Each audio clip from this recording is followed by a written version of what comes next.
Bonjour à tous, c'est Karine de Carnet de Jeux et on se retrouve pour une nouvelle vidéo, cette fois-ci la rétrospective 2023. Donc dans cette vidéo, on va regarder un peu les jeux auxquels j'ai joué en 2023, en sachant que les premiers mois, je n'avais pas du tout joué parce que j'avais des travaux à faire chez moi. Et du coup, bah, voilà, j'ai quand même pas mal de jeux à vous parler. J'ai simplement fait un tiers avec trois catégories. J'ai joué avec plaisir, pourquoi pas, et est-ce qu'il n'y a pas autre chose auquel on pourrait jouer. Comme si on me demandait en fait, est-ce que tu veux faire une partie de ci, de ça, et que je répondais quelque chose de ce style. J'ai fait que trois catégories, parce que je vois pas intérêt d'en faire 20 000. Cette tier list mélange à la fois des jeux solo, duo. J'ai pas mis de jeux d'ambiance. Euh, il peut y avoir des jeux assez faciles d'accès comme Far Away, mais voilà, j'ai pas mis les jeux d'ambiance qui, bon, sont pas les jeux qu'on présente le plus sur cette chaîne. On l'évoque, mais on ne les présente pas. Alors, on va commencer. Alors, je sais même pas trop comment c'est trié. J'ai importé toutes les images, donc il n'y a pas de tri spécial. Donc, le premier, c'est On the Road. Alors, pour le coup, c'est un jeu qui est très très familial. Je m'étais mal renseignée sur le jeu. Euh, Si on me demande de faire une partie avec des enfants, je dirais pourquoi pas, mais autrement, je proposerais plutôt un autre jeu. On the Road, il y a un peu de tout dans ce jeu. Il y a un peu de gestion de main avec des cartes qui indiquent le nombre de cases sur lesquelles on va avancer. On va piocher également des fans dans un sac, donc des jetons, qu'on va placer sur la scène finale ou dans les toilettes tissées la couleur d'un autre jeton, d'un autre joueur, pardon. Voilà, c'est bon, c'est très familial, je trouve quand même intéressant pour du familial, mais en tout cas, moi, c'est pas le jeu que je vais sortir si j'ai le choix. Ensuite, Outlive, alors je l'ai acquis récemment, on l'avait joué il y a plusieurs années avec Aurélie. Là, c'est du coup pas le solo que je vais juger, mais à deux joueurs. Je l'ai acquis récemment parce qu'il y a la Complete Edition qui est sortie, donc avec le mode solo que j'ai pas encore testé, alors probablement que quand cette vidéo sortira, je l'aurai testé. Mais là, du coup, c'est vraiment le mode de deux joueurs que, euh, que je note. Et pour moi, c'est un jeu que je trouve très bon. C'est assez simple d'accès, puis en même temps, il y a plusieurs choses qu'on peut faire. Voilà, on a vraiment plusieurs possibilités qui s'offrent à nous comme, quand on joue, sur un thème post-apocalyptique qui est assez bien représenté à mon sens. On se gêne un peu, même à deux, donc je trouve ça pas mal. Ouais, il y a quand même beaucoup de bons points pour ce jeu-là. Alors, globalement, pour tous les jeux, je vais pas trop rentrer dans les détails, je vous explique rapidement, mais sinon la vidéo va durer 1 heure, je vais essayer de pas trop parler sur chaque jeu. Ensuite, donc Pocket Mars, donc ça c'est un jeu qui se joue de 1 à 4 joueurs, on a joué à 2 avec Aurélie. Les règles, on a eu un peu de mal à les comprendre au départ pour un jeu qui est au final très simple. Donc j'ai pas trop compris l'idée. Et on n'a pas trouvé qu'il y avait énormément de profondeur de jeu, donc si on me propose ça, je proposerais plutôt un autre jeu. Fugitif, pourquoi pas? C'est un jeu où l'un des joueurs va jouer le fugitif et va placer des planques et va essayer de s'éloigner le plus possible de la détective. Et la détective, bah, elle va devoir découvrir les planques du fugitif pour pouvoir l'arrêter avant qu'il s'enfuit. Ça marche plutôt bien. C'est pas le jeu que je préfère, d'ailleurs j'ai revendu. Oui. Mais voilà, si on me propose une partie, pourquoi pas? Ça se joue assez rapidement, c'est fluide, tout est bien. Hansen, donc là, c'est un cadeau de Noël que c'est Air Nouvelle. J'avais mangé le nom de cette boîte-là. Donc Air Nouvelle, on avait beaucoup joué à la boîte de base et également au Legacy. Et finalement, on avait revendu les deux.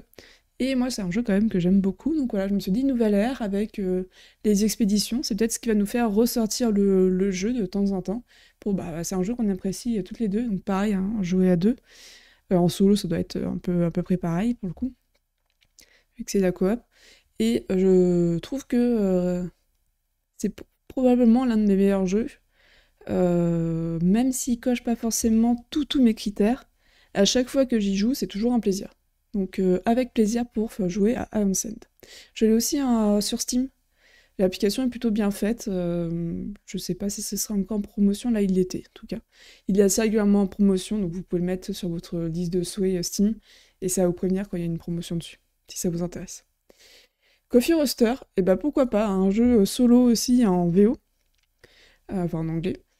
Et on va devoir torréfier son café. Mais quand on le torréfie, il faut faire attention qu'il soit pas cramé en haut, qu'il n'y ait pas un mauvais goût. Il faut vraiment qu'on arrive à avoir l'équilibre parfait. Et c'est un subtil mélange de backbuilding et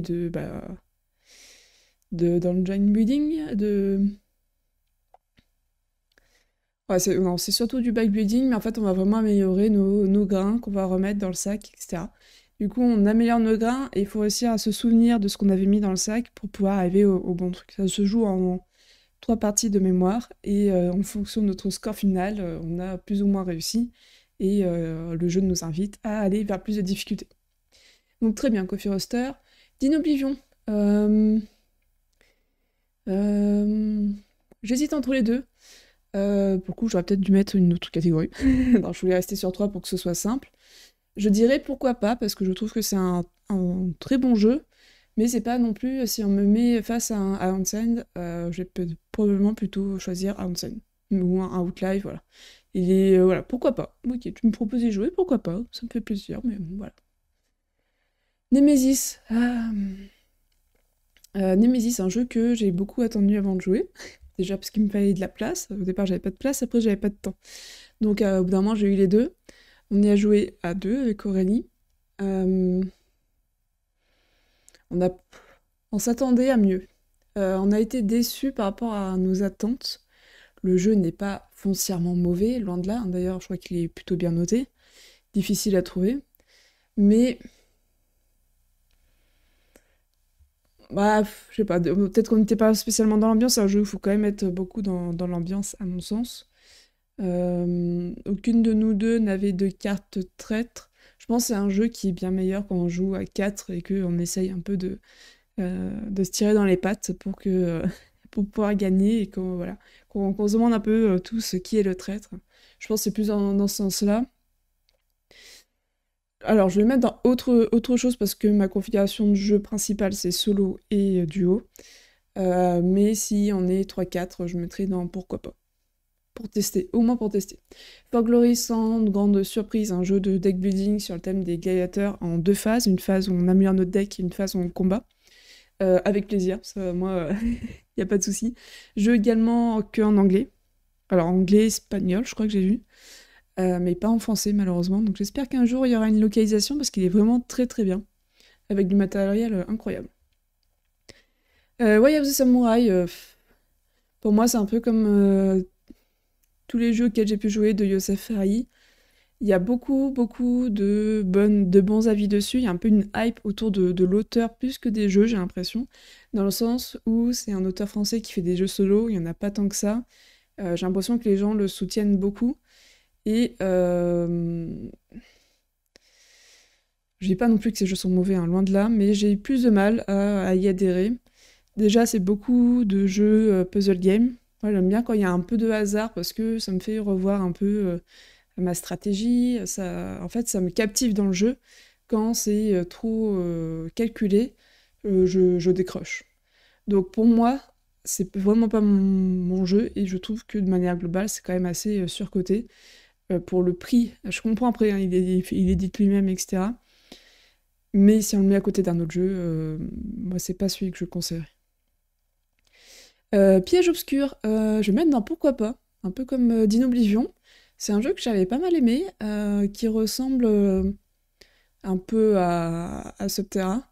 On va avoir un plateau qui va évoluer en fonction de nos positions, des monstres qu'on va dévoiler, qu'on ne peut pas combattre, hein, c'est un jeu où on doit fuir, et on doit récupérer des clés pour pouvoir s'évader.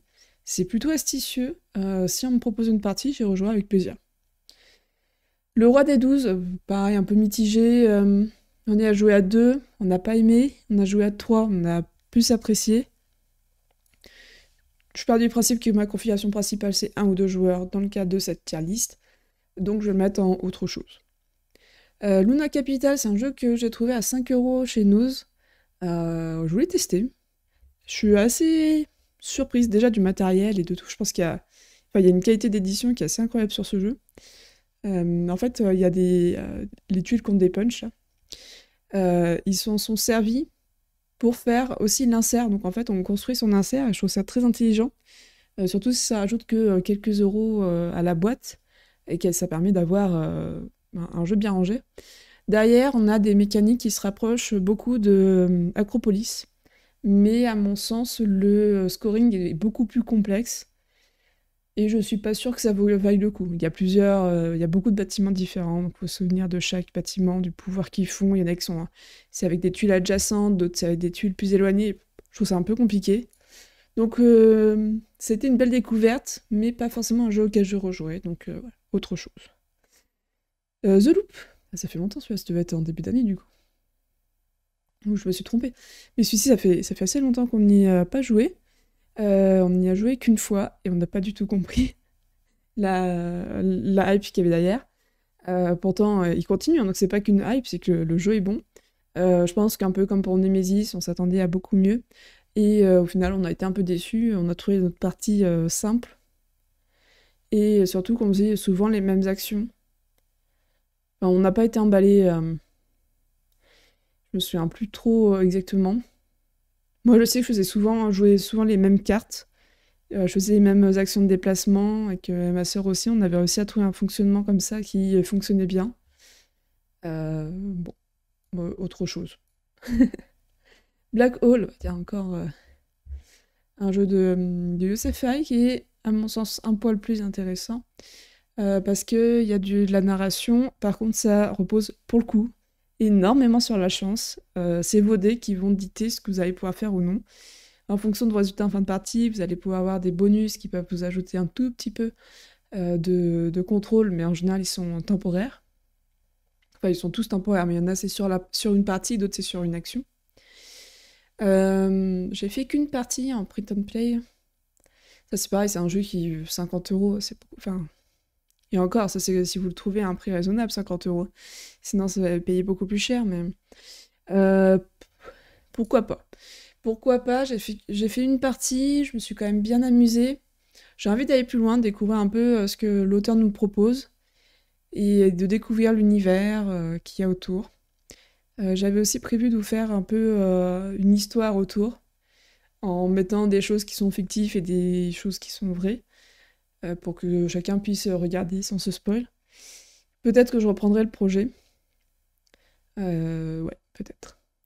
Fantasy Realms, avec plaisir. Un jeu de cartes de collection, qui est assez facile à prendre en main, qui est pas trop complexe. Initié quand même, je pense. Après, ça dépend avec qui vous jouez, c'est toujours pareil. Mais ouais, très, très sympa, très rapide. Tout le monde est content d'y jouer. Rift Force, donc ça c'est une acquisition récente, je mettrais un pourquoi pas, en attendant de trouver tout son potentiel. J'ai aussi du coup eu la Noël l'extension pour la partie solo, qui ajoute un mode solo. Pour moi c'est vraiment un mode solo, ça vaut pas le coup d'acheter le jeu pour y jouer en solo, mais si vous avez le jeu et que vous êtes joueur solo, ça peut être intéressant, c'est un mode qui fonctionne bien. Mais voilà, ça refait pas tout le jeu. En même temps, c'est un jeu d'affrontement.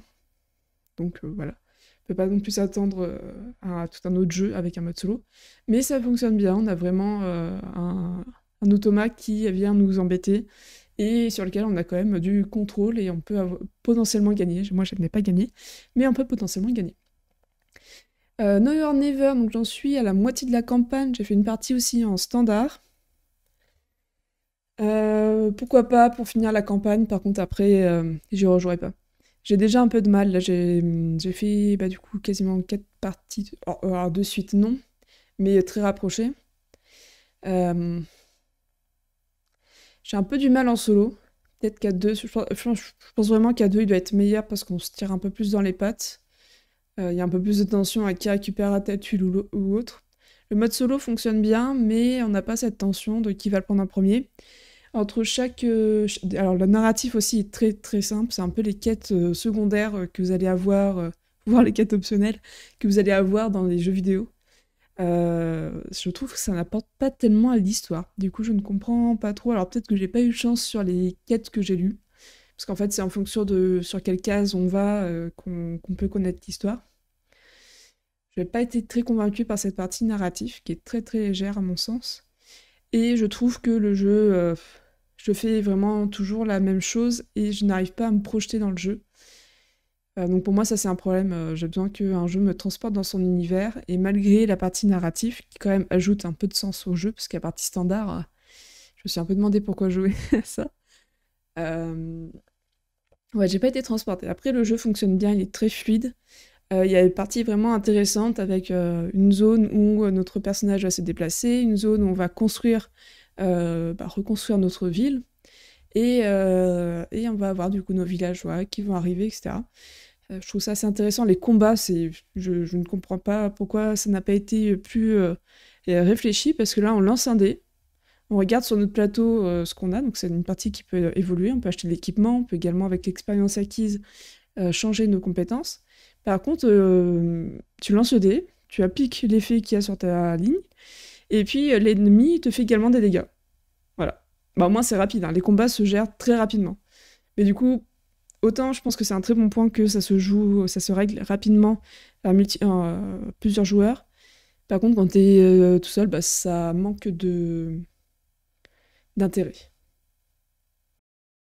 Donc ensuite, nous avons Final Girl. Final Girl, sans grande surprise, je vais le mettre avec plaisir. J'ai joué avec plaisir. J'ai les 5 premiers scénarios, enfin long métrage en français, en sachant, il me semble qu'ils arrivent début premier semestre 2024, ceux de la saison 2, à mon sens un peu trop rapidement.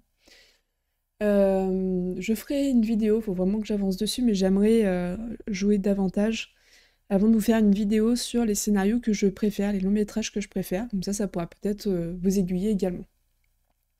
Un jeu, du coup, avec un peu de déplacement sur un plateau, de la gestion de main, et il y a tout cet aspect un peu de l'horreur qu'on va devoir gérer, comme dans Négociateur prise d'otage, où moins on a d'horreur, plus on a la maîtrise de soi, plus on va avoir de dés pour contrer la malchance. Et dans l'autre sens, si on se laisse effrayer par le tueur, dans ce cas-là, on va perdre nos moyens, on va avoir qu'un seul dé et nos chances de réussite sont beaucoup plus minces. Donc j'aime assez bien, il faut pouvoir se projeter sur plusieurs tours, et puis en même temps, le tueur va sûrement agir d'une manière qui va peut-être mettre en cause la stratégie qu'on avait pensée, et du coup, il faut se remettre, revoir sa stratégie pour l'adapter. La question qu'on me pose souvent, c'est mais est-ce qu'il n'y a pas trop de hasard? Il y en a forcément, on lance les dés pour tous nos tests. C'est des jeux d'horreur, comme ça s'appelle dans le jeu. Des jeux de compétences, pour le nommer de manière plus générale. Et sur les dés, il y en a 2 phases de chaque type, 2 succès, 2 échecs et 2 presque succès. Je sais plus comment ça s'appelle. Ce sont si on tombe sur cette phase-là, on peut défausser 2 de nos cartes pour le transformer en succès. Donc il y a cette partie-là qui nous permet d'avoir un peu plus de contrôle.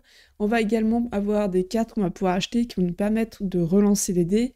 On peut également trouver des objets quand on va fouiller qui vont également pouvoir nous aider dans nos jets de compétences.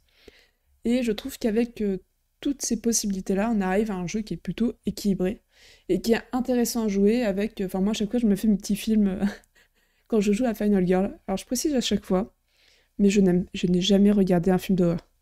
Voilà, donc je n'ai pas les références qu'il y a dans Final Girl. Alors j'ai une connaissance générale, on va dire, mais je connais pas spécialement les tueurs, etc. Et je m'amuse quand même dessus, donc pas besoin de vous y connaître en film d'horreur. C'est un jeu qui est quand même très, très amusant tel quel. Il faut savoir que quand vous achetez le jeu, vous avez la boîte de base qui vous donne tous les composants et après vous pouvez choisir le long métrage que vous voulez. Il vous faut forcément une boîte de base et un long métrage pour pouvoir y jouer. Ce qui vous fait une quarantaine d'euros, je crois, les deux. Et les longs métrages suivants, il me semble que c'est dans les 20-25 €. En sachant que chaque long métrage, vous pouvez échanger les tueurs, le lieu et les survivantes. Dans un long métrage, vous avez un lieu, un tueur et 2 survivantes. Et tout ça, vous pouvez les mélanger entre chaque long métrage. Ça a été prévu pour que ce soit équilibré. Voilà pour Final Girl, je vous présente à chaque fois, je mets 1 heure pour vous en parler, mais il est vraiment très bien. Moi, je pense que c'est un jeu qu'il faut au moins tester. Comme toujours, c'est mieux de le tester avant de l'acheter. Et puis, si ça vous plaît, je pense que vous serez ravis de savoir qu'il y a des longs métrages qui sont encore prévus. Donc, il y a la saison 2 qui devrait arriver en 2024. Donc, je sais pas trop comment sortir cette vidéo, mais voilà. On va dire que, de toute façon, on est le 30 quand j'enregistre, donc a priori, vous n'aurez pas la vidéo avant 2024. Donc, ce sera cette année que les longs métrages de la saison 2 vont sortir. Et il y a également une saison 3 qui est en Kickstarter, enfin qui a été en Kickstarter, pour la version anglaise, donc avec un peu de chance, elle arrivera aussi en français. Voilà pour Final Girl. Ça, c'est La mort aux trousses, qui est par l'auteur Scott Alm, qui est un auteur que j'aime beaucoup, mais de moins en moins, dans le sens où ces jeux sont, je trouve, très bons pour commencer dans les jeux solo, mais rapidement, on s'en lasse un peu, ça manque un poil de profondeur. C'est un peu ce qui m'arrive là pour Warp's Edge, qui a été très longtemps, enfin très longtemps, pendant un bon moment en tout cas, mon top 1, et qui s'est fait détrôner pour Final Girl. Je trouve que voilà, c'est des jeux qui sont rapides à sortir, qui ont beaucoup de qualité, mais qui ne sont pas indispensables ou incontournables, choisissez le mot que vous voulez. La mort aux trousses, j'ai mis dans pourquoi pas, mais c'est pas un mauvais jeu, mais je le mettrai quand même dans autre chose, parce que je pense qu'il y a beaucoup d'autres jeux qui seraient meilleurs. Je suis assez difficile au final, je me rends compte, j'en mets beaucoup dans autre chose. Mes goûts s'affinent de plus en plus, et je n'ai pas envie de jouer à un jeu auquel j'ai pas forcément envie d'y jouer. Alors après, quand je vois que je le mets à côté de The Loop, non, c'est un peu dur, je le mettrai dans pourquoi pas. Non, sachant que c'est un jeu solo, donc bon. Tony de Bones, alors j'ai pas vraiment adhéré. Déjà, j'ai eu beaucoup de mal à le prendre en main. On m'a dit qu'il valait mieux commencer avec un personnage. Moi, j'avais commencé avec 2. Je pense que ça m'a un peu dégoûté, entre guillemets. J'ai fait 3 parties et j'ai fini un peu par lâcher l'affaire.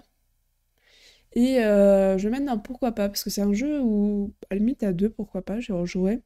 Et j'ai également précommandé la version française de Undertow, si je dis pas de bêtises, qui devrait du coup arriver cette année aussi. Donc j'aimerais bien lui redonner une chance, avec un mode un peu campagne, avec des jours qui changent peut-être un peu plus, parce que je trouvais que les événements changeaient pas beaucoup. Bon, affaire à suivre. Legacy of You, je vais mettre dans pourquoi pas. J'aurais mis dans avec plaisir si j'avais pas fini la campagne. Mais vu que j'ai fini la campagne, je ne pense pas y rejouer. Si on me propose une partie ou d'y rejouer, pourquoi pas. Je pense qu'il y aura d'autres jeux auxquels je jouerai avant. Earth, alors j'ai joué qu'en solo. J'ai joué pour découvrir pour le Robinson d'Or, que je vous invite à aller regarder sur notre chaîne. C'est un jeu d'engine building sur la Terre. Il y a des mécaniques que j'aime assez bien. J'aime bien le côté où on construit notre forêt, quelque part. Enfin, notre forêt, c'est notre bout de terre, notre parcelle de terrain, où on va faire grandir les arbres. Mais la partie compost, j'ai pas trop compris l'intérêt, à pas faire du scoring pur et dur. Je trouve ça un peu longué.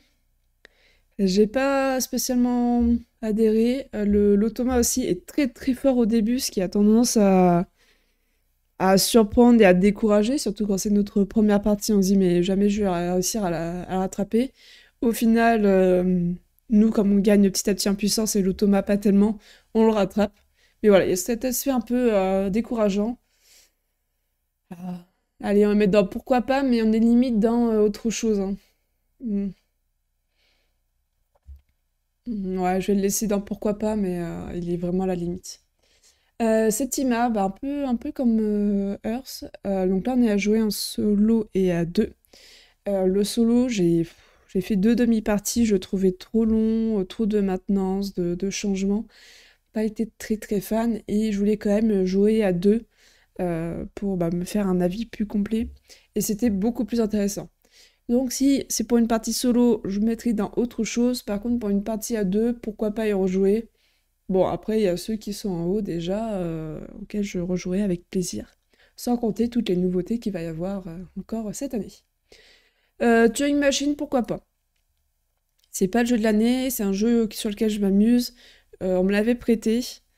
Et je sais pas un jeu que j'achèterai, mais si on me repropose d'y jouer à plusieurs, ouais, pourquoi pas. C'est les jeux de logique, j'aime assez bien.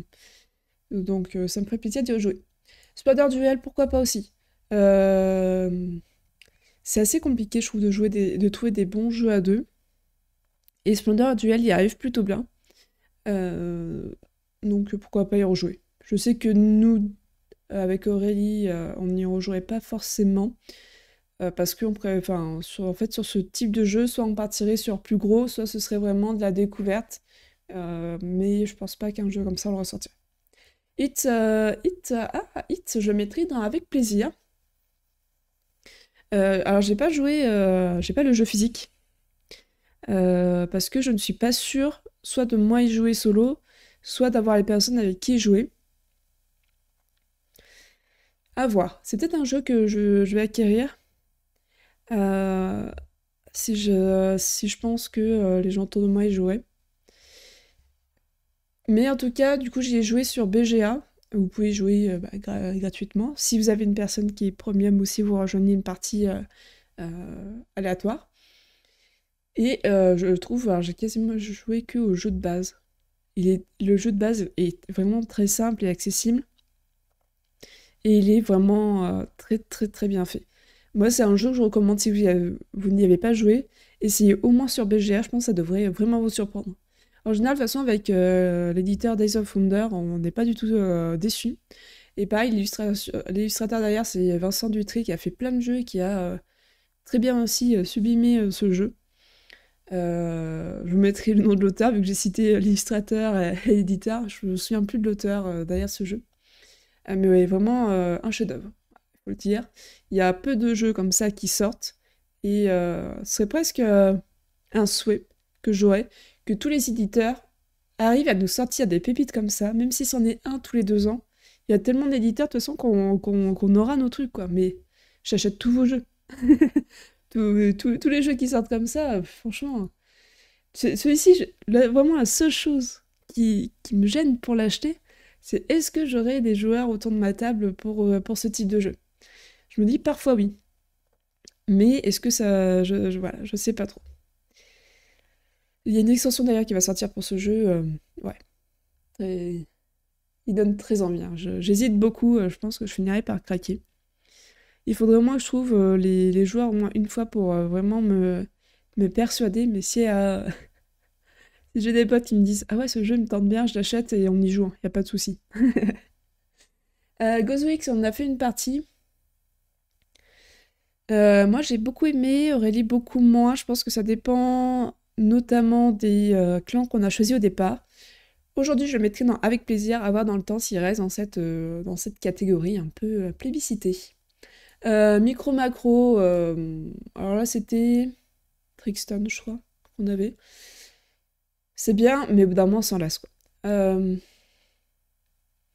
Pour de temps en temps, je dirais oui. Par contre, à mon sens, ils en sortent peut-être un peu trop. Bon, après, avec le grand public, ça doit très bien marcher. Bon, moi, je ne vais pas tous les faire. Les bons comptes, c'est le seul micro-game que j'ai. J'aime assez bien. J'aurais du mal à le mettre avec plaisir. Je mettrais dans pourquoi pas. Ouais, ok, on peut faire une partie. Très bien. My City, ah, avec plaisir. Je crois que ça a été une claque de début d'année. Ce jeu, c'est... alors, il y a un mode Legacy, un mode sans. Nous, on a fait que le mode Legacy à deux. C'était incroyable. Je pense que c'est le meilleur Legacy, même avant Pandemic Legacy, que j'apprécie énormément. Ouais, il est vraiment excellent ce My City. Il y a le My Island qui va sortir début d'année, normalement. Donc pareil, je pense qu'on va très vite l'acquérir parce que My City a été une claque, si My Island c'est aussi une claque. Ce que je crains un peu, c'est que ce soit un peu trop une copie de My City. Et dans ce cas-là, s'il n'y a plus l'effet de découverte qu'il y a derrière, potentiellement il ne sera pas aussi bien placé dans une tier list comme ça. District Noir, pourquoi pas, c'est un jeu qu'on avait énormément aimé en festival, que j'avais acquis après, et qu'au final on a peu joué. Donc déjà Aurélie n'est pas trop jeu de bluff, donc je jouais surtout avec mon compagnon. Et mon compagnon ne joue pas beaucoup aux jeux de société, donc au final je ne l'ai pas gardé. Mais c'est un jeu qu'on avait beaucoup apprécié. Etherfield. Ah, bah, là c'est triché parce que c'est le jeu auquel je joue en ce moment. Et que j'aime beaucoup malgré les points de règle que je ne comprends pas toujours. Ça fait partie des jeux où c'est pas très grave. Si tu oublies une règle, si t'as fait une erreur dans ta partie, on s'en fiche en fait. Le but c'est pas spécialement de gagner, c'est de vivre une aventure. Là où Fort Glory, si tu fais des erreurs de règle, ça fait un peu plus chier. T'essayes de faire le meilleur score. Bon. Les Etherfield, tu vis une aventure, si t'as oublié une règle, c'est pas la fin du monde, tu te rattraperas la partie d'après, voilà. Pas trop se prendre la tête sur ce jeu-là. Et d'ailleurs, le jeu est vraiment très inspirant. J'ai fait les 2 premiers rêves. 2 ou 3, je sais plus si... parce qu'il y a l'introduction et après, je crois que j'ai fait... Bon, je sais plus. Bon, enfin, on s'en fiche. Et j'ai mis en place, du coup, le rêve suivant. Et à chaque fois, ça a rien à voir. Je trouve ça hallucinant. Je sais pas si ça va être tout long comme ça, mais j'ai envie de connaître la suite. Donc, ouais, Etherfield avec plaisir. Golbivion. Golbivion, j'ai moins aimé que Dinoblivion. Euh, Dinoblivion, il marche vraiment bien. On va quand même le mettre dans pourquoi pas. Mais clairement, si on avait un duel entre Golbivion et Dinoblivion, ce serait Dinoblivion qui gagnerait. Je crois que c'est aussi l'avis d'Aurélie. On a moins adhéré à Golbivion. Focus, pourquoi pas? C'est un jeu purement de joueurs. Non, j'ai perdu le mot. C'est un jeu où on va devoir communiquer pour faire deviner à l'autre joueur quelle carte on a. Enfin, quelle carte on doit faire deviner. C'est un peu plus complexe que ça. Avec plusieurs niveaux de difficulté. Il y en a 3. Quand on réussit le premier mode, on débloque le deuxième. Quand on réussit le deuxième, on débloque le troisième. C'est très bien fichu, pareil, découverte en festival, acquis après. On a beaucoup joué à ce jeu-là. Il est vraiment très bien. Faraway. Ah, mais alors là, c'est avec plaisir. Faraway, c'est pareil, c'est une pépite. Ça n'a pas manqué. Ça ne plaira pas à tout le monde, je pense qu'en effet, ça ne plaira pas à tout le monde, mais le principe est vraiment très sympa parce qu'il faut réfléchir à l'envers. La première carte que vous mettez va influencer toutes les suivantes. Enfin, va être influencée, va pas influencer, va être influencée par toutes les suivantes. Si vous mettez la première carte que vous avez demande à avoir 3 composants pour être débloqués, les cartes que vous allez mettre après doivent lui donner, en gros, ces 3 composants pour avoir les points de victoire. Ça marche très bien, ça embrouille un peu l'esprit la première partie, puis la deuxième c'est beaucoup plus clair et ça nous fait réfléchir différemment. Il y a forcément du hasard, c'est pas un jeu qui veut être stratégique. Donc il y a du hasard, mais voilà, on peut réussir à améliorer son score de partie en partie. Donc pour moi, c'est qu'il y a suffisamment de contrôle pour pouvoir mériter quand même sa place ici. Max Apo, je sais pas vraiment trop quoi en penser. Je vais le mettre dans pourquoi pas. Je l'ai. J'ai fait plusieurs scénarios. Je vous ai fait derrière des vidéos sur la chaîne. Mais pareil, je pensais à un jeu où je m'attendais un peu à mieux. Et la mise en place est un peu compliquée. Alors vous m'avez mentionné une liste qui permettrait d'avoir voilà, des decks préfets en gros pour chaque scénario. Donc quand je vais me relancer dans le jeu, clairement je vais partir là-dessus parce que ça m'agace de trier à chaque fois les cartes fouilles. Sinon le jeu est vraiment très sympa, on va avoir plusieurs petits scénarios, mais c'est un jeu bac à sable, hein, vous pouvez faire ce que vous voulez. Et on va se balader de zone en zone pour réussir un objectif, on va fouiller les zones, on va se battre contre des zombies, des robots, des aliens, et je crois que j'en ai oublié un autre. C'est pas très grave. et essayer de s'en sortir en gérant aussi la nourriture euh, et en évitant de se faire manger tout cru. Il faut savoir qu'il y a une deuxième édition qui va sortir, mais alors attention, elle va être beaucoup plus chère pour pas grand-chose. Ce qui va changer, c'est que vous allez avoir un insert qui vous permet de sortir, soi-disant, le jeu plaît facilement. En réalité, ça va pas non plus changer grand-chose. Ça mérite pas de mettre 3 fois le prix de la boîte de la première édition. Euh, Si le jeu vous intéresse, je pense que... Alors, regardez quand même la deuxième édition, mais moi, j'ai surtout vu que c'était l'insert, en fait, qui justifiait le prix. Sinon, vous prenez de la boîte de base et vous modifiez également la liste des cartes fouilles pour que la mise en place soit plus rapide. Et au moins, vous sauvegardez 60 euros. Peut-être pas autant, 40 euros. Ouais, ça va être le double, un peu plus du double de la boîte de base, plutôt que le triple. Ok, Max Sapo, alors on avance bien. Heredity, alors Heredity... J'ai joué avec plaisir, ça c'est sûr. Le Summer 4 m'a un peu moins plu. Mais parce que, je sais pas, après, des fois, vous savez, des fois il y a des jours où on joue un jeu et on n'est pas dedans. C'est possible que c'était un jour comme ça. Avec plaisir.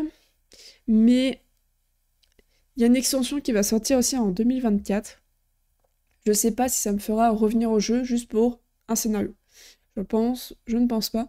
Par contre, il y a un deuxième scénario qui devrait arriver, mais il n'y a pas encore de date, à ma connaissance, qui a été annoncé, sur un prochain, parce que là c'est le livre de Swan, en fait, le scénario, enfin le scénario, la boîte. Donc c'est un jeu purement narratif, avec quand même un gameplay qui est assez intéressant, c'est facile à prendre en main. C'est un jeu que je vous recommande, hein. Si vous aimez les jeux narratifs, vous allez vous faire plaisir, c'est un jeu qui prend de la place. Et il devrait y avoir du coup un autre opus qui devrait sortir sur le thème, cette fois-ci, du western horrifique. Donc là, c'est le thème post-apo. Et le suivant, ça devrait être sur du western horrifique. Et là, par contre, j'ai joué avec plaisir. Donc je vais laisser dans avec plaisir, parce que c'est un jeu que j'ai aimé jouer. Je vais pas forcément faire l'extension, mais après, le deuxième opus, ça me ferait très plaisir d'y jouer aussi. Pour connaître une autre histoire, vivre une autre histoire. C'est vraiment très très bien fait. Alors là, c'est une extension, c'est la seule que j'ai notée, je crois. Warp Sage Anomaly. Warp Sage est un jeu que j'aime beaucoup, mais l'extension Anomaly n'apporte, à mon sens, pas grand-chose. Les 3 parties que j'ai faites avec cette extension, en final, je n'ai pas joué avec les nouveaux jetons Anomaly qui sont ajoutés avec cette extension. Donc ça apporte, pour moi, essentiellement, les cartes défis que vous pouvez jouer avec tous les méchants qui existent, les boss qui existent, qui vont vous permettre de rendre le jeu un peu plus difficile. Et également, vous ajoutez 2 boss. Pour moi, c'est vraiment les seuls avantages de cette boîte, ce qui peut faire un peu cher. Il faut aussi savoir que l'édition d'avant, la boîte verte, j'ai plus le nom, ne va plus être éditée a priori. Et pour le moment, ils n'annoncent pas de réédition de cette extension non plus, mais en même temps, je vois pas pourquoi ils en feraient une nouvelle alors qu'ils font pas l'autre. Voilà, bon, bah, si vous aimez beaucoup Warp Sage, pourquoi pas, mais ça va pas vous réinventer le jeu non plus. Ensuite, Disparition aux Caraïbes. Ah, ça c'était vraiment très très bien, c'est un jeu d'enquête où le matériel est vraiment très bien fichu, il y a pas... C'est pas quelque chose non plus d'extraordinaire comme certaines boîtes où on pouvait trouver vraiment des objets précis. Là, on reste sur des documents. Mais ça fonctionne très bien. L'histoire était très intéressante, pas trop complexe. On peut avoir des aides sur l'application. C'est vraiment, vraiment bien fichu. Je pense que pourquoi pas en 2024, je ferai une autre boîte de dossiers criminels. Donc là, c'était Disparition aux Caraïbes qui était très bien. Tokaido, pourquoi pas? C'est pas le jeu de l'année. C'est un jeu qui a déjà 10 ans, je crois d'ailleurs. Je crois que c'est la 10e édition là. Ça marche très bien, c'est du familial. Il y a des bons côtés, après voilà, c'est pas un jeu qui a une immense profondeur. Pourquoi pas faire une partie, c'est clairement pas celui que je vais sortir en premier. Air Postal, pourquoi pas. J'ai joué un solo, le solo je vous le déconseille par contre. Bon, l'auteur m'avait prévenu, hein, c'est pas un jeu... Enfin, le mode solo a plus été fait pour apprendre les règles et se familiariser avec le jeu, qui est un vrai jeu solo. Par contre, si vous êtes 3 ou 4, vous devrez vraiment vous amuser. C'est un peu un aventurier du rail pour initier. Il y a chacun son avion qu'il va pouvoir revendre pour en acheter un meilleur. Il va également pouvoir l'améliorer avec des objets qu'il installe sur son avion. L'avion, en fonction de son niveau, va pouvoir aller plus ou moins loin. Et quand vous faites des trajets, vous lancez des dés qui vont vous dire en fait quelle météo vous allez avoir sur le trajet. En fonction de ça, ça va fatiguer votre pilote, ça va vous faire consommer du carburant. L'exploit, ça va être si vous arrivez à faire des parcours spécifiques, des traversées épiques. Et par contre, vous prenez le risque de vous cracher, de mourir, d'apparaître dans les journaux. Le jeu est vraiment bien fait en réalité. Par contre, en solo, du coup, comme je vous l'ai dit, je vous le déconseille.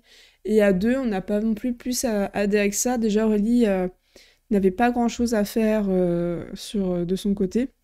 Et en fait, on s'est jamais vraiment gêné puisqu'on était sur 2 continents différents et que c'était compliqué pour elle ou pour moi de changer de continent. Il fallait vraiment faire des vols qui étaient périlleux. Donc au final, on a joué un peu chacune dans nos coins, on n'avait pas trop d'interaction. Je pense que c'est quelque chose qui est beaucoup moins présent quand vous jouez à 3 ou 4 joueurs. Arakan Wars. Ah, intéressant. Alors je vais mettre dans pourquoi pas. Parce que j'attends qu'il me prouve que j'ai une chance de gagner. Je m'explique. En fait, c'est un jeu qui se veut assez familial dans l'idée, parce qu'en soi, il n'est pas très complexe. Hein. Les mécaniques sont assez faciles. Il y a quelques quand même règles à savoir. On va peut-être initier quand même, mais en tout cas, il n'y a pas besoin d'avoir une très grande connaissance des jeux pour pouvoir jouer. Et ce qui m'inquiète un petit peu, c'est que du coup, on a fait 2 parties. Les 2 parties, je me suis fait éclater. Alors que si on prend des jeux comme Magic the Gathering, c'est plutôt moi qui vais gagner à ce genre de jeu.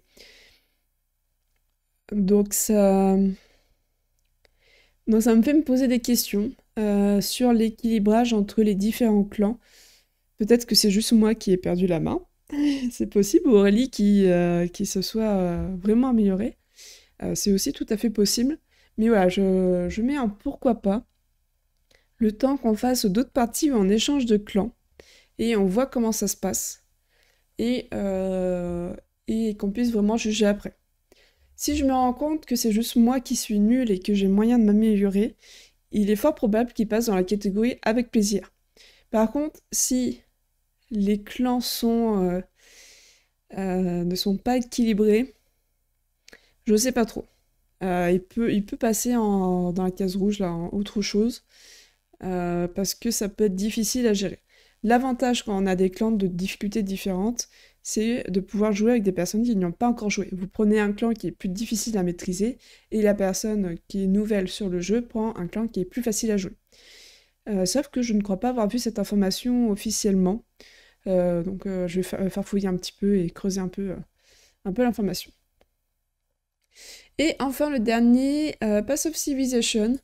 Belle découverte, c'est pas du tout un jeu qu'à la base j'aurais regardé. Mais c'est une belle découverte en solo, il marche bien.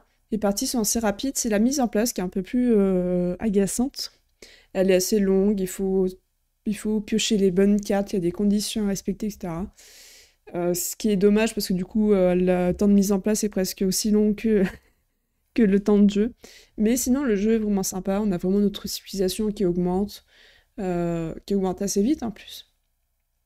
Donc ouais, il y a des choses à faire. Et j'ai pas mis, mais j'y pense maintenant, on a joué hier à Edge of Rome, qui est un gros jeu aussi qui va sortir en janvier. Aurélie va vous en parler de toute manière, si c'était pas déjà fait quand cette vidéo-là sort. Mais on a plutôt... Alors on a dû s'accrocher pour la lecture des règles et tout. Il y a des icônes dans tous les sens, il faut réussir à s'y retrouver. Et au final, c'est grâce à l'aide de jeu qu'on a pu y jouer. Parce qu'au final, le jeu est assez simple, mais le livret de règles, avec les icônes de partout, ça part un peu dans tous les sens, on ne savait pas trop quoi faire. L'aide de jeu est par contre très très bien faite, pour le coup, recto, verso, nickel. Donc on a surtout joué avec l'aide de jeu, et ça s'est très bien passé. Et un jeu pour lequel on partait quand même avec un mauvais pressentiment à la lecture des règles, on y a joué jusqu'au bout, Et il y a moyen qu'on y rejoue. Je sais qu'Aurélie va y rejouer en solo et peut-être qu'on y rejouera à plus. Je pense que pareil, c'est un jeu où il vaut mieux jouer à 3 ou 4 pour pouvoir utiliser tout le jeu. Par exemple, il y a une partie de guerre qui est prévue et qui était un peu en trop. À 2 joueurs, pour moi, elle est en trop parce que du coup, on se disperse trop et on ne peut pas être sur tous les fronts, donc on s'embête moins et voilà. Je vois que ça fait déjà un petit peu de temps que je vous parle, je vais essayer d'aller plus vite, mais ouais, Age of Rome aussi, c'est un jeu dont on va vous parler et qui a été une belle surprise. Donc voici pour ma tier list 2023. J'espère que ça vous a plu, un peu cette petite rétrospective. J'ai peut-être oublié des jeux, mais bon, globalement c'est là. Il n'y a pas les jeux d'ambiance parce que ça dépend vraiment de tout un chacun, et en général, on s'amuse tous sur un jeu d'ambiance, donc il n'y a pas trop d'intérêt. Mais voilà pour moi, mon retour sur 2023. J'espère que cette vidéo vous a plu. On en fera probablement du coup en 2024 aussi du coup. Et puis je vous dis à très bientôt pour de prochaines vidéos. En attendant, amusez-vous bien.